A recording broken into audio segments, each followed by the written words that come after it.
Xin chào mọi người. Hôm nay tôi xin chia sẻ với mọi người một số thủ thuật khi sử dụng AutoCAD. Thì thông thường chúng ta khởi động AutoCAD sẽ có giao diện như trên màn hình. Mọi người hay vào chức năng khởi động Start Drawing để khởi động bản vẽ. Đây là cách thứ nhất. Cách thứ hai là chúng ta vào biểu tượng New trên thanh công cụ để mở hộp thoại New. Chúng ta nhấn Open. Hai cách khởi động này đều mở file mẫu của AutoCAD. Tuy nhiên, đây là hai mẫu hệ in. Chúng ta có thể kiểm chứng bằng lệnh định dạng bản vẽ. Limit. Tôi gõ lim. Trên thanh command line xuất hiện giá trị 0, 0, 12, 9. Đây chính là kích thước của khổ giấy theo hệ in. Với cách khởi động thứ nhất cũng vậy. Chúng ta cũng gõ lệnh limit và kiểm chứng. Trên thanh command line cũng có là 0, 0, 12, 9. Đây cũng là khổ giấy và theo kích thước hệ in. Có một cách để mở một môi trường làm việc mới theo hệ MET tiêu chuẩn ISO rất đơn giản. Chúng ta cũng vào biểu tượng New, hộp thoại mở ra, ta chọn trong này file AutoCAD ISO.dwt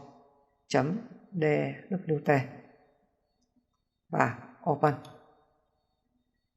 Như vậy chúng ta có một cái môi trường làm việc theo hệ MET tiêu chuẩn ISO. Chúng ta cũng kiểm tra bằng lệnh limit Enter 2 lần để xác nhận.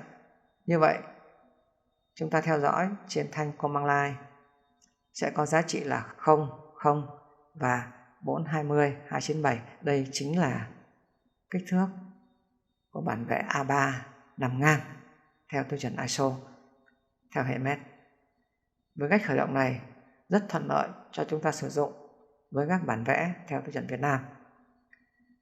Chúng ta có thể kiểm chứng điều này trong hộp thoại đặc tính ghi kích thước.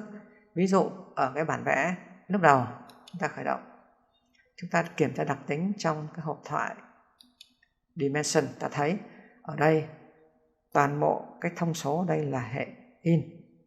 Như vậy chúng ta muốn sử dụng thì chúng ta phải thay đổi hết tất cả các chỉ số này. Từ cái trang đầu cho đến các cái trang cuối này là chúng ta đều phải thay đổi hết.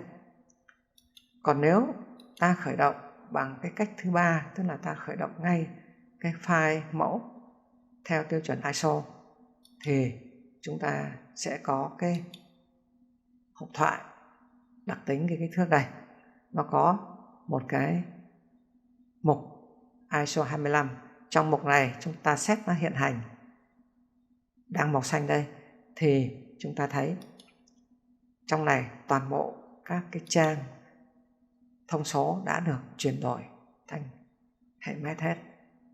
Line này, symbol around này, around size nó là 2.5, text là 2.5. Chúng ta chỉ phải đổi một cái chỉ số này thôi là 3.5, là chiều cao con số kích thước là chúng ta có thể sử dụng được. Tất cả các trang sau đều đã được cập nhật theo tiêu chuẩn ISO 25. Chúng ta OK và sử dụng bình thường.